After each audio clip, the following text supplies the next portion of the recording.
아멘. 이 시간 하나님께서 우리에게 주시는 말씀입니다. 마태복음 21장 28절부터 32절 말씀입니다. 신약성경 36페이지 근처에 있습니다. 마태복음 21장 28절부터 32절 말씀입니다. 한 절 한 절씩 교독하고 마지막 절 합독하겠습니다. 제가 먼저 읽습니다. 그러나 너희 생각에는 어떠하냐? 어떤 사람에게 두 아들이 있는데 맏아들에게 가서 이르되 오늘 포도원에 가서 일을 하라 하니 대답하여 이르되 아버지 가겠나이다 하더니 가지 아니하고 둘째 아들에게 가서 또 그와 같이 말하니 대답하여 이르되 실소이다 하였다가 그 후에 뉘우치고 갔으니 그 둘 중에 누가 아버지의 뜻대로 하였느냐?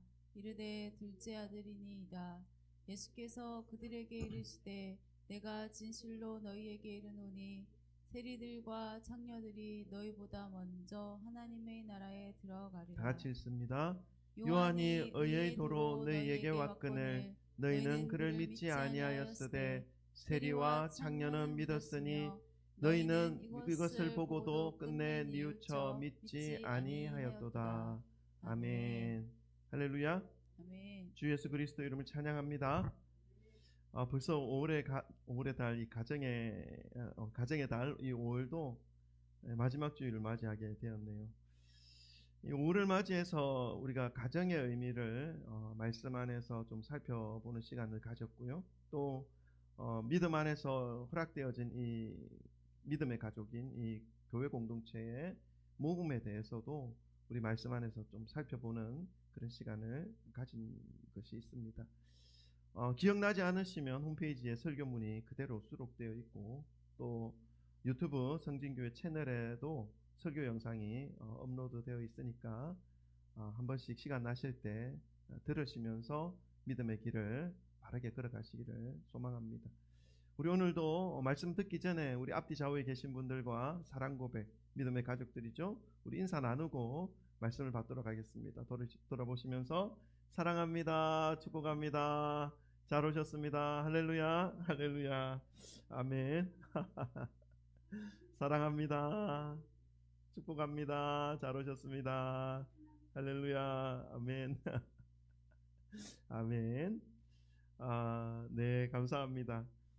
오늘은 우리 5월의 마지막 주를 맞이해서 우리의 영원하신 하나님 아버지 앞에서 우리가 하나님의 그 자녀된 모습으로, 신분으로 어떠한 모습으로 살아가야지 하나님의 아버지의 마음을 기쁘시게 할 수 있을지에 대하여 우리가 말씀을 좀 함께 받기를 원합니다. 가정에서도 부모와의 관계가 회복되어지고 영적으로도 하나님 아버지와의 관계가 회복되어져서 정말로 신앙생활이 기쁨이 되고 이 신앙으로 인해서 우리의 삶의 터전에서 은혜와 복을 누릴 수 있는 그런 삶을 살아가시기를 주님의 이름으로 축원합니다. 오늘 본문 말씀은 예수님께서 이제 십자가를 지시기 위해서 우리 예루살렘으로 입성하신 그 내용의 말씀을 우리 부활절 앞주일에 말씀을 나누었는데, 그러니까 예루살렘에 들어가신 이후에 벌어지는 그런 내용의 말씀입니다. 성전을 깨끗하게 청소하시고 그리고 그 이후에도 바리새인들과 종교 지도자들에게 그 사람들의 위선과 그 속에 썩어 있는 그 부패함을 꾸짖으시면서 이들이 가지고 있는 잘못된 종교적 신념에 대하여 바르게 깨닫게 해주시는 그러한 예수님의 말씀에 포함되는 말씀입니다. 이스라엘 사회의 주류는 바리새인들입니다. 서기관들입니다. 그런데 이 바리새인들과 서기관들이 종교 지도자 계층을 다 차지하고 있었던 사람들입니다. 그래서 그들이 중심이 된 사회가 유대 사회죠. 유대인들 중에 유대인들이라고 자부하는 사람들이 바로 바리새인들과 종교 지도자들이었습니다. 근데 이들에게 있어서 당연한 것이 있었습니다. 이들의 생각 속에 당연한 것이 있었죠. 그 당연한 것이 뭐냐 하면 당연히 천국으로 들어갈 수 있는 천국의 주인공들은 바로 자기 자신들이라고 하는 확신이었습니다. 그러한 자기 믿음이었습니다. 그래서 자신들과 함께 할 수 없는 죄인들, 대표적인 사람들이 세리들이죠. 세리들은 동족 이스라엘 백성들에게 세금을 뜯어내어서 로마에게 바치는 일을 하는 사람들을 세리라고 하는데, 근데 로마에게 바칠 세금을 뜯는 것이 아니라 더 많은 세금들을 떨어서 자기의 주머니에 착복하는 그런 일을 공공연하게 했던 사람들이 세리들입니다. 다 알고 있습니다. 그런 일을 세리가 하고 있다. 그러니까 죄인들, 이 세리라고 하면 상종하기 싫어하는 거죠. 죄인들입니다. 그리고 창녀들은 뭐 말하지 않아도 다 알지 않습니까? 이 죄인들 중에 이 세리들, 창녀들은 당연히 이 유대인들의 생각, 바리새인들의 생각, 종교 지도자들의 생각 속에는 어떤 생각이 들어 있습니까? 당연히 지옥 갈 사람들. 그래서 지옥 갈 사람들이라고 본인들이 정해놓고 상종하지도 않고 그들 앞에 아주 교만한 모습으로 그들 앞에 군림하려고 하는 그런 모습들을 가지고 살아간 사람들이었습니다. 오늘날의 말로 표현하면 갑질 중에 갑질, 진상 중에 진상, 이러한 모습으로 살아가는 사람들이 바로 이 종교 지도자들의 당시의 모습들이었습니다. 자, 근데 예수님은 이러한 그 사람들의 모습을 보면서 진정으로 천국으로 갈 수 있는 사람들의 모습은 어떤 사람들의 모습인지를 정확하게 말씀해 주시기 시작했습니다. 이 땅에서 종교성이 있고 종교적 지위가 높다고 해서 천국으로 갈 수 있는 천국의 주인공이 되는 것도 아니다라고 분명하게 밝히고 계십니다. 그렇다고 해서 이 땅에서 낮고 천하고 무시받는다고 해서 천국의 주인공이 될 수 없는 것도 아니다라는 사실을 정확하게 가르쳐주고 계셨습니다. 그렇다면 천국의 주인공은 과연 누가 되는 것인가, 누가 되어야 하는 것인가 하는 것을 말씀하시는 것이 오늘 본문 말씀의 내용에 해당되는 말씀입니다. 오늘 예수님께서 하신 말씀을 통해서 우리가 바른 믿음을 정립하시고 회복하셔서 하나님께서 기뻐하시는 믿음의 모습으로 이 땅에서의 삶을 살아가시기를 주님의 이름으로 축원합니다. 그리고 하나님의 자녀로서 정말로 합당한 생각과 삶으로 살아가시는 그러한 기준이 되는 것이 말씀이 되시기를 소망하는 마음으로 말씀을 전하겠습니다. 오늘 본문 말씀에는 두 아들이 등장합니다. 큰 아들이 나오고 작은 아들이 나옵니다. 물론 이 말씀은 비유이죠. 근데 이 두 아들은 어떤 인물인지, 큰 아들은 어디에 속하여 누구를 비유하는 말씀이고 둘째 아들은 누구를 비유하는 말씀인지를 우리가 생각하면서 이 말씀을 살펴보는 것이 중요합니다. 자, 말씀으로 들어가 보면요, 우리 28절 29절 한번 읽어볼까요? 본문 말씀 28절 29절입니다. 우리 다 같이 한번 읽겠습니다. 시작. 그러나 너희 생각에는 어떠하냐? 어떤 사람에게 두 아들이 있는데 맏아들에게서 가서 이르되 오늘 포도원에 가서 일하라 하니 대답하여 이르되 아버지 가겠나이다 하더니 가지 아니하고. 어떤 아버지에게 아들 둘이 있었다는 말씀이죠. 맏아들, 첫째 아들인 이 맏아들에게 말씀을 합니다. 얘야 오늘 포도원에 가서 일 좀 하지 않겠니? 요청합니다.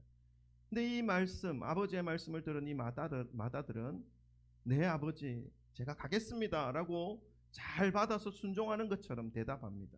그런데 그 말과 행동이 전혀 다르게 했다라고 말씀하고 있죠. 대답은 했는데 가지 않았다는 것입니다.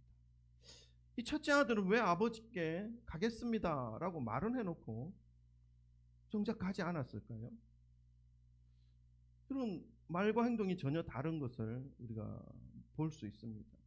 이렇게 한 첫째 아들의 마음 상태, 이 맏아들의 마음 상태를 우리가 성경 원어에 기록된 단어의 의미를 생각해 보면서 좀 깊이 더 묵상해 볼 수 있습니다. 29절 후반부에 보면 가지 아니하고 라는 표현을 하고 있는데, 이 표현에 대한 원어 성경을 살펴보면 우크라는 단어가 사용되었습니다. 이 우크는, 헬라어 우크는 단정적으로 아예 처음부터 그렇게 정했다라는 것을 의미합니다. 가지 않기로.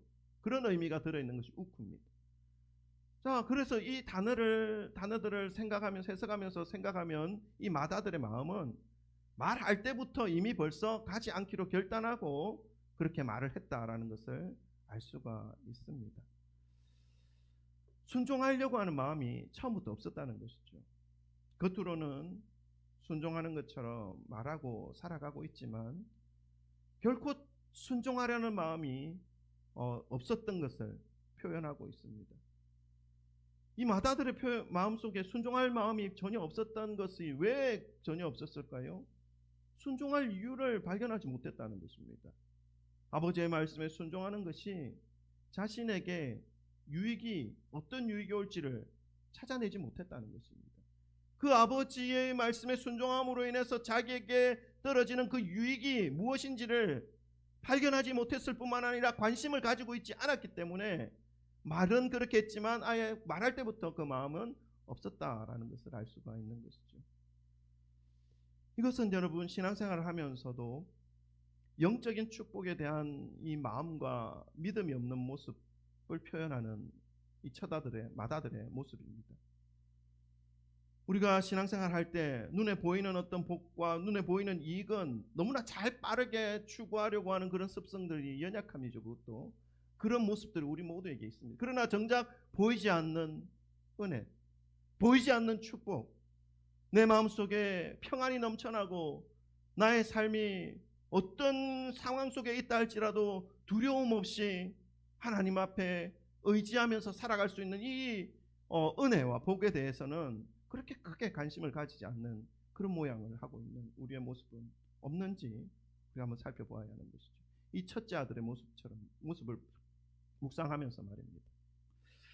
영적인 은혜와 축복에 관심이 없었던 이 첫째 아들의 모습입니다. 온통 이 땅에서의 물질과 축복을 원하고 그것에 대하여 쫓아가려고 하니까 하나님의 말씀에 순종할 때 부어지는 그 은혜가 얼마나 크고 얼마나 깊고 얼마나 높고 얼마나 넓은 것인지에 대해서 느낄 수가 없는 거예요.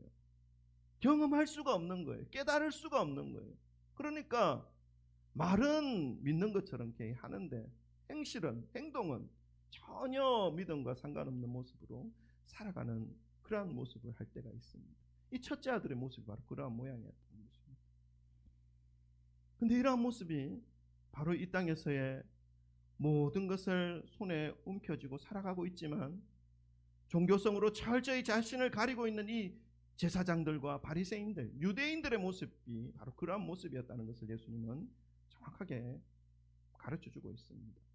자신들이 아버지와 함께 살아갈 그 천국의 주인공들이라고 생각을 하며 살아가고 있지만 예수님은 이들의 그 이율배반적인 행위, 이율배반적인 그 삶으로는 아버지를 기쁘시게 할 수 없고 그러한 모습으로는 천국으로 갈 수 있는 주인공이 될 수 없다는 사실을 정확하게 가르쳐주고 있습니다.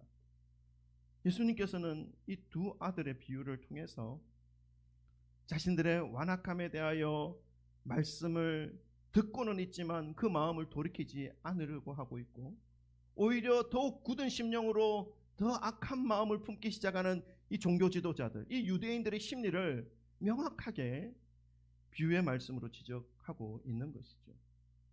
사랑하는 성도 여러분, 이 말씀은 예수님이 당시의 유대인들에게만 해당하는 말씀이 아닙니다.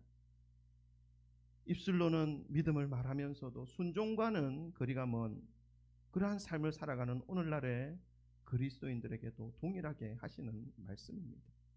말씀 따로 자신의 삶 따로 이렇게 살아가면서도 천국의 주인공이 당연히 자기가 될 것이라고 인식하며 살아가는 그 사람들에게 경고하시는 경고의 메시지입니다. 이 말씀을 통해서 우리 각자의 삶을 되돌아보아야 할 줄 믿습니다. 돌아보시기를 주님의 이름으로 축원합니다. 예수님께서 오늘 결론에 해당되는 31절 말씀 후반부에 이렇게 살아가는 삶과 천국으로 이어지는 삶과 결코 무관하지 않다라는 것을 말씀하시면서 말로만 따르고 순종하지 않는 삶으로는 결코 천국에 갈 수 없다라는 것을 밝히 말씀하고 있습니다. 아니 목사님, 믿음으로 천국 간다고 성경에 많이 기록되어져 있지 않습니까? 근데 왜 그렇게 행실을 그렇게 따집니까? 그러면 우리가 공로로 구원을 받는 것입니까? 또 이렇게 따지고 물으실 분들이 계실 것 같은데요. 그런 말씀을 드리는 것이 아닙니다. 우리 속에 참된 믿음이 존재한다면 아버지께서 말씀하시는 그 말씀에 대하여 네라고 고백할 수 있고 응답할 수 있는 그러한 모습이라면 우리의 삶도 거기에 맞게 살아가야 한다라는 것을 말씀을 드리는 것입니다. 말씀 따로 행동 따로는 바른 신앙이 아니다라는 것을 말씀을 드리는 것입니다. 종교의식에 붙잡혀 있는 이 유대인들에게 지금 그 모습으로는 결코 천국이 너희들 것이 아니라는 것을 말씀하는 것이죠. 자기들은 천국에 갈 사람들이 바로 자기들이다라고 당연히 확신하고 있는 그 사람들에게 말입니다. 저와 여러분의 모습 역시 스스로 돌아봐야 할 것을 말씀을 드리고 싶습니다. 말뿐이 아닌 진실된 행함의 믿음으로 천국의 삶과 이어지는 삶을 누리시기를 주님의 이름으로 축원합니다. 그 다음 우리가 두 번째로 살펴볼 것은요, 둘째 아들의 모습입니다. 우리 30절 말씀도 한번 읽어볼까요? 둘째 아들의 모습입니다. 다 같이 읽습니다. 시작. 둘째 아들에게 가서 또 그와 같이 말하니 대답하여 이르되 실소이다 하였다가 그 후에 뉘우치고 갔으니.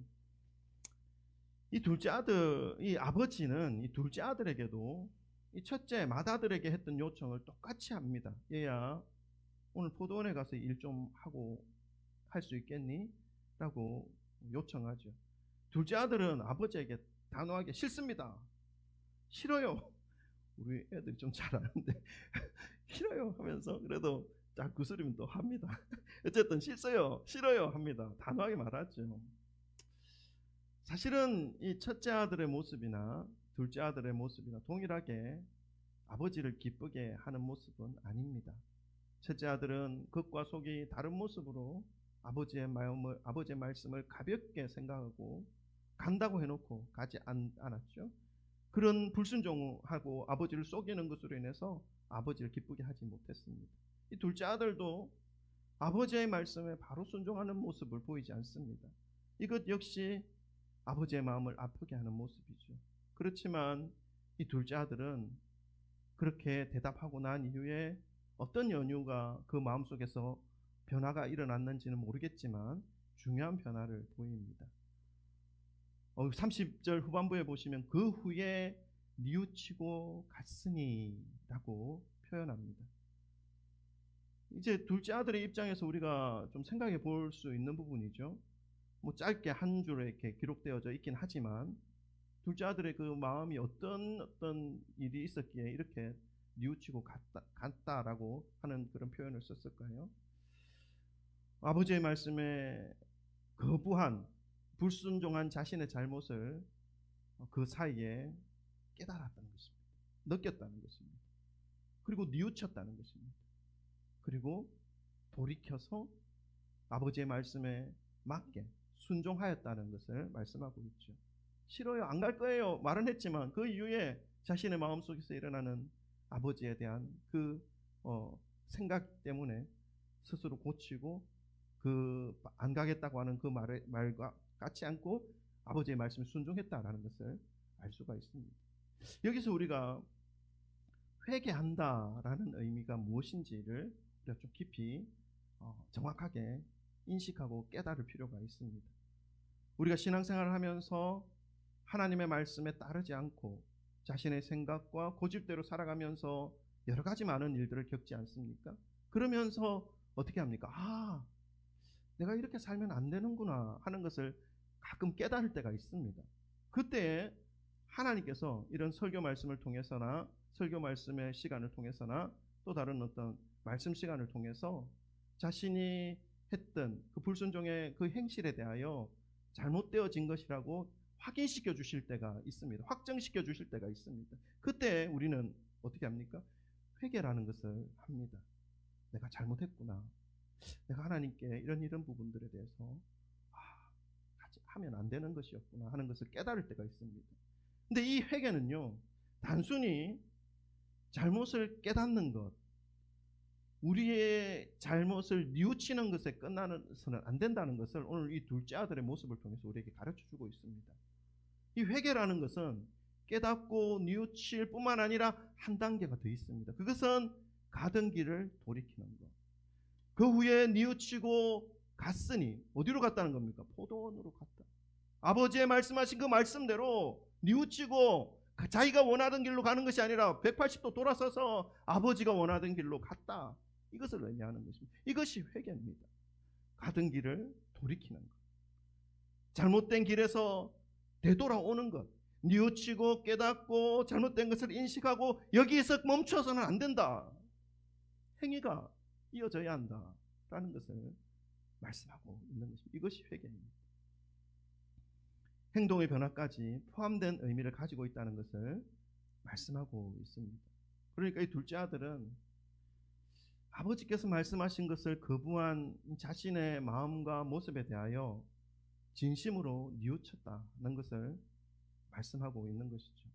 그리고 이 둘째 아들은 뉘우침에서 끝나는 것이 아니라 자신의 잘못된 것을 진심으로 뉘우친 후에 더 이상 자신의 어떤 고집대로 자신의 모습대로 살아가는 것이 아니라 자신의 삶을 돌이키는 것까지 보여주는 모습입니다.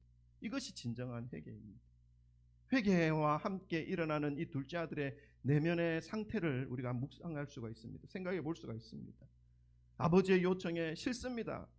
뭐 여러 가지 이유가 있었겠죠. 귀찮아서, 아니면 다른 일을 해야 해서, 자신은 포도원 일을 싫어해서, 뭐 여러 가지 많은 이유가 있었을 것입니다. 그래 거절했지만 그 후에 자신의 모습이 얼마나 잘못된 모습이었는지 아버지 앞에서 그것을 깨닫고 그 깨달은 마음으로 아버지를 생각해 보니까 아버지의 마음이 느껴지는 것입니다. 자신의 한 그 불순종의 말과 행동으로 인해서 아버지가 얼마나 마음이 아프셨을까. 아버지의 마음이 느껴지기 때문에 이제 이 회개라는 것을 할 때에 아버지의 심정으로 자신의 삶을 다시금 돌이켜보는 그런 시간을 가지게 되는 것이겠죠. 아버지의 마음이 느껴지는 마음, 그 마음으로 이 둘째 아들은 포도원으로 갔다. 가던 길을 돌이켜서 아버지의 말씀대로 갔다라고 하는 표현으로 우리에게 말씀해 주고 있습니다. 이와 비슷한 소재이지만 내용은 다릅니다. 첫째 아들, 둘째 아들에 대한 이야기가 누가복음에도 나옵니다. 누가복음 15장에 우리가 잘 알고 있는 탕자에 대한 말씀의 기록이 있습니다. 첫째 아들은 아버지를 잘 따르고 했지만 둘째 아들은 아버지의 그 자기에게 떨어질 재산을 아버지가 살아있음에도 불구하고 먼저 달라고 그러지 않습니까?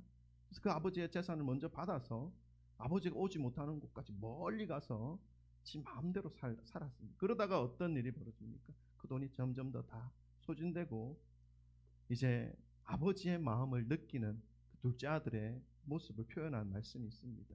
누가복음 15장 17절부터 19절 말씀인데요. 우리 이 말씀도 우리 함께 한번 같이 읽겠습니다. 다 같이 읽습니다. 시작. 이에 스스로 돌이켜 이르되 내 아버지에게는 양식이 풍족한 품꾼이 얼마나 많은가.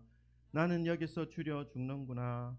내가 일어나 아버지께 가서 이르기를 아버지, 내가 하늘과 아버지께 죄를 지었사오니 지금부터는 아버지의 아들이라 일컬음을 감당하지 못하겠나이다. 나를 품꾼의 하나로 보소서 하리라 하고 이제 뉘우치는 것이죠. 아버지 앞에, 살아계신 아버지 앞에 재산을 죽어서 받아야 되는 그 재산을 먼저 받아서 여기까지 왔는데 그 다 소진하고 나니까 아버지 앞에 갈 면목이 없는 거예요. 그래서 아버지, 저를 종의 한 사람으로 봐주시고 저를 좀 받아주십시오. 이렇게 고백하고 이렇게 하나님 아버지께 매달려 보겠다라고 하는 그 혼자의 그 생각을 지금 하고 있는 둘째 아들의 모습입니다. 이 둘째 아들은 아버지의 마음에 대못을 박았죠.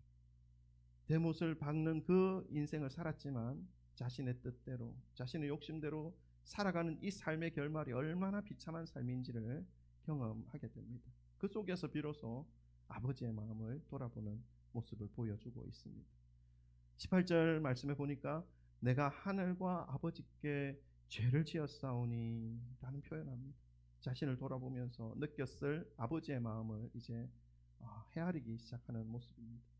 그리고 그 불순종의 자리, 아버지의 마음에 대못을 박았던 그 자리에서 이제 돌아서서 아버지께로 다시 돌아가겠다라고 하는 그런 마음을 표현하죠. 여러분, 이것이 회개입니다. 자신의 고집대로 살아가던 그 삶에서 돌이켜서 이제 아버지께로 돌아가는 것. 우리의 삶의 회개가 어떤 모습으로 나타나야 되는지를 가르쳐주고 있습니다. 사랑하는 성도 여러분, 회개는 뉘우칠 뿐만 아니라 삶을 돌이키는 것까지 포함합니다. 백날 뉘우치기만 하고 삶을 돌이키지 않는 것은 회개가 아니죠. 뉘우치고 삶을 돌이킴으로 인해서 이제 우리의 삶이 어떻게 됩니까? 점점 아버지의 기뻐하시는 모습으로 빚어지는 것이죠. 빚어지는 것. 이게 참 세월이 엄청 많이 걸립니다. 우리가 회개했다고 또 넘어지지 않습니까? 이런 것들이 반복되면서 진정으로 우리가 하나님께로 돌아갈 수 있는 회개가 그 속에서 반복되어지고 이루어짐으로 인해서 우리가 어떻게 됩니까? 점점 아버지께로 가까워지게 되는 것입니다. 한 번에 쭉 되면 너무 좋겠는데 이것이 잘 안 돼요. 우리의 죄성 때문이죠. 올라갔다 또 떨어지고 올라갔다 또 떨어지고 올라갔다 또 떨어지고 그러면서 1년 2년 지난 이후에 내 삶을 되돌아보면 그때보다 나의 모습이 아버지의 기뻐하시는 모습이 요소가 좀 더 있는 거구나 생각하는 것이 조금 바뀌었고 나의 입술에 이 언어 생활이 조금 바뀌었고 이런 것들이 이제 점점 느껴지는 것이죠.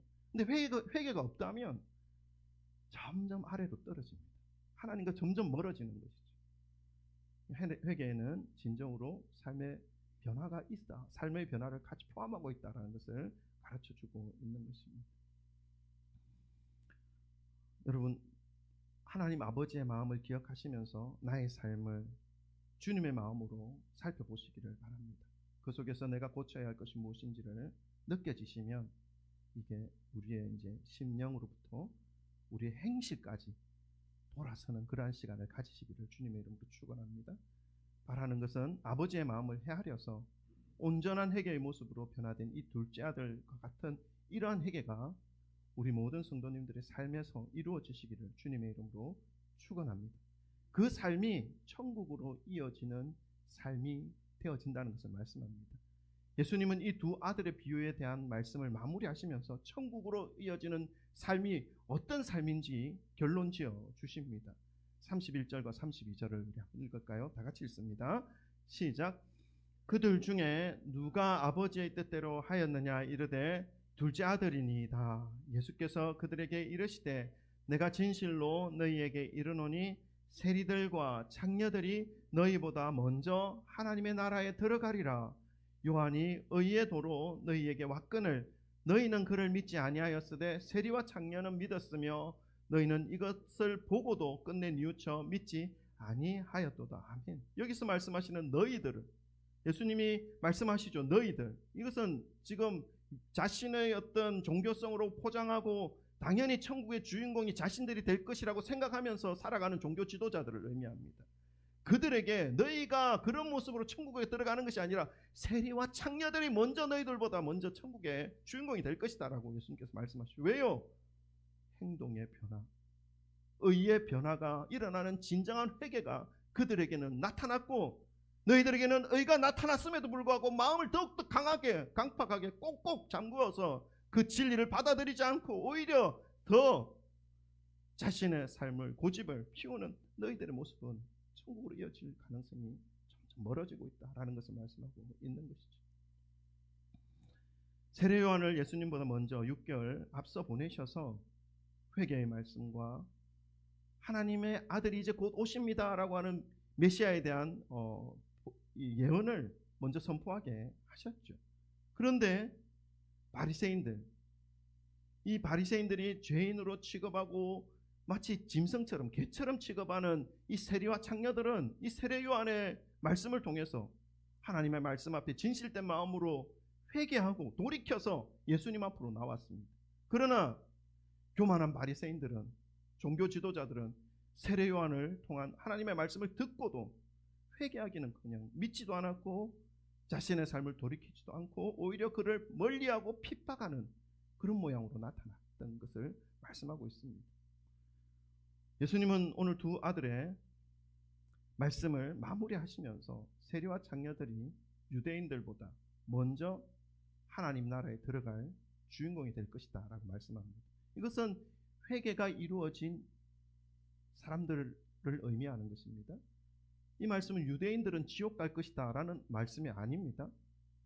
천국의 주인공이 회개하지 않는 종교 지도자들인 유대인들이 아니라, 종교 지도자들, 유대인들이라 하더라도 진정한 회개가 일어났다면 그들 역시 천국의 주인공이 된다라는 말씀을 의미하고 있는 것입니다. 회개하는 사람들, 돌이켜서 하나님께로 나아가는 이 죄인들이 바로 천국의 주인공들이다라고 하는 것을 말씀합니다. 그것은 이제 우리가 신앙생활 하면서 무엇이 중요한가, 어떻게 신앙생활을 하는 것이 하나님을 기쁘시게 하고 하나님과의 관계가 회복되어지는 것인가를 정확하게 가르쳐주고 있는 것입니다. 죄인들이라 할지라도 진실된 회개를 통해서 천국으로 인도되어질 것을 말씀하고 있는 것이죠. 이 말씀을 통해서 세리와 창녀들이 회개를 하는 것으로 인해서, 삶을 돌이킴으로 인해서 천국으로 인도되어지는 그 모양을 보고 이 땅에서 잘 포장되어진 자신들의 그 부패성을 잘 가리고 살아가는 이 종교 지도자들, 유대인들, 바리새인들, 이들도 하나님의 말씀 앞에 뒤늦게라도 진실된 회개를 하고 삶의 변화를 일으켜서 말씀 앞으로 나아간다면 천국의 주인공이 너희들도 될 것이다 라는 것을 포함하고 있는 것입니다. 그 회개를 통해서 어떤 사람이라 할지라도 유대인이나 헬라인이나 종교 지도자들이나 세리나 창녀나 할 것 없이 구원의 대열에 들어갈 수 있다는 것을 말씀하고 있는 것이죠. 회개의 기회를 놓치지 말라 하는 것입니다. 사랑하는 성도 여러분, 오늘 말씀을 통해서 잊지 말아야 할 진리를 하나 우리 마음에 새기시기를 소망합니다. 우리가 믿음으로 천국 간다라고 할 때에 그 믿음이라는 것이 우리의 입술로만 증명되어지는 것이 아니라는 사실을 우리 기억해야 합니다. 입술의 말에만 그쳤던 그 삶이 이제 그 심령으로부터, 속으로부터 뉘우쳐져서 우리의 삶이 순종의 삶으로 조금씩이라도 변화되어지는 것으로 인해서 그 믿음이 밖으로 증명되어진다는 것을 기억하시기를 바랍니다. 그래서 예수님도 마태복음 7장 21절에 뭐라고 말씀하십니까? 나더러 주여 주여 하는 자마다 다 천국에 들어갈 것이 아니요 다만 하늘에 계신 내 아버지의 뜻대로 행하는 자라야 들어가리라 말씀하십니다. 아버지의 뜻대로 행하는 자, 그가 비록 죄를 범하였다 할지라도 진실된 회개를 하고 가던 길을 돌이켜서 아버지께로 되돌아감으로 인해서 진정한 구원을 받을 수 있다라는 사실을 말씀하고 있습니다. 이 진리를 마음에 깊이 새기심으로 매일매일 하나님 앞에서 저와 여러분의 삶을, 그 행실을 돌아보면서 입술이 아니라 삶으로 하나님의 마음을 시원하게 해드릴 수 있는 그런 주님의 마음에 합한 사람의 모습으로 천국으로 매일매일 점점 자고 일어나면 좀 더 가까이 갈 수 있는 그런 귀한 우리 모든 성도님들이 되시기를 주님의 이름으로 축원합니다. 기도하겠습니다.